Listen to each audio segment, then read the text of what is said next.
Hi, this is Carl Polachuk from Small Biz Thoughts, and this is another SOP video for managed service providers. Today, I want to talk about KPIs, key performance indicators. So a few people have emailed me and said, hey, what kinds of things should I be tracking in my KPIs? Well, I want to address this in a couple of videos, but I want to start with giving you some words of warning and some context. KPIs sound like a really great thing, and they are if you know why you're doing them. Like, why are you having KPIs in the first place? One reason to do KPIs is to benchmark your company against other companies. So for example, you might look at what all the companies are doing with regard to, let's say, profit margin. You say, okay, there's the top 25% and the bottom 25%. The top 25%, we're going to call that best practices. Okay. Bottom 25%, we're going to say those are the people who will probably disappear in the recession that's coming. So everybody else is somewhere in the middle. The problem with those kinds of benchmarks is that this top 25% will be different next week, next month, next year. Very few of those people will still be in business in 10 years. So research shows that 40% of the company on the Fortune 500 list will be in business 10 years from now. So this whole idea that you're going to take that 25% at the top and say that's where we want to go, those might be outliers. So I think it's much more important for you to say, what do I want to benchmark against myself, against my own company, against our future performance? How do we do what we need to do? So, having all that as an introduction, what are KPIs? Well, KPIs are key performance indicators. And unfortunately, if you go look up key performance indicators at ITIL or ITSM or some other kind of standards that are out there, you're going to find hundreds of them. You could be measuring 1,000 things. They can't all be key. Okay, so how do you build key performance indicators?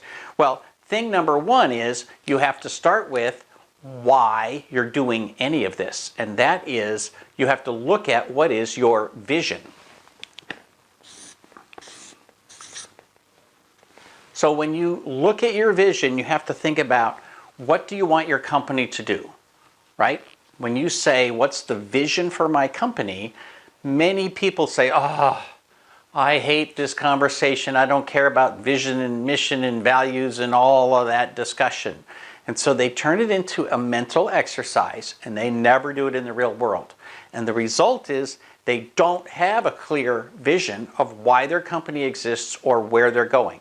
If you don't have the vision, you can't reach it. If you don't have a goal for your entire company, it's not possible for you to reach it. So, your goal might be the same as your competition. There's nothing wrong with that. Let's say that your vision is you want to be the single best IT service provider in the entire county, or maybe the entire state. Or maybe your vision is that you want to create a company that produces regular revenue so that you can be sold in 10 years, right? Whatever it is, you have to figure out where you want to go and what the world is going to look like when you get there. That's why they call it a vision. What will it look like when I get there? So your mission is all of these things that lead you to your vision. Your mission statement is all about, how do I reach my vision? Okay? So KPIs then are all of the things underneath here that you use to measure progress towards your vision and your mission. So your KPIs are going to be different than somebody else's KPIs because your vision is going to be different. And if your vision's the same and your KPIs are the same, fine, you can compare them.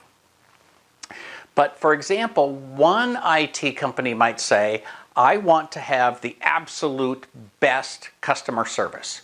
That means I'm going to measure response time is going to be a key piece of this. That means I'm going to measure what my net promoter score is. That's a key piece of this. Another company might say, customer service is good, but we want competent customer service. What we want is perfect service delivery.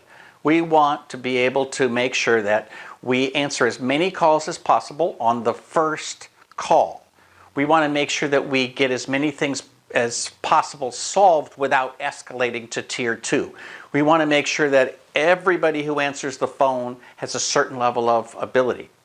So we're going to measure things like how quickly something was closed. How quickly did we solve a problem on the first call? What percentage of calls are answered and solved by tier 1 support?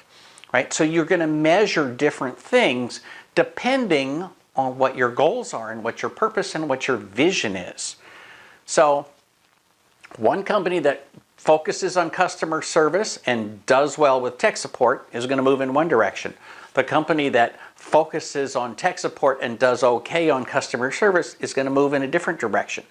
They might both be equally profitable, but they've got a different vision of what it means for them to be successful. So next time I want to talk about some specific KPIs, actual things that you can measure. But first I want to make sure that you take some time to think about the more important question, which is where you're going and what's acceptable for you to get there. And then once you've figured out where you're going, you can create some KPIs to actually get you there. I wish you the absolute best of luck in your managed service business. This is Carl Polishuk from Small Biz Thoughts. Please like, share, subscribe, and don't forget to ring that bell so you can be notified when we post a new video.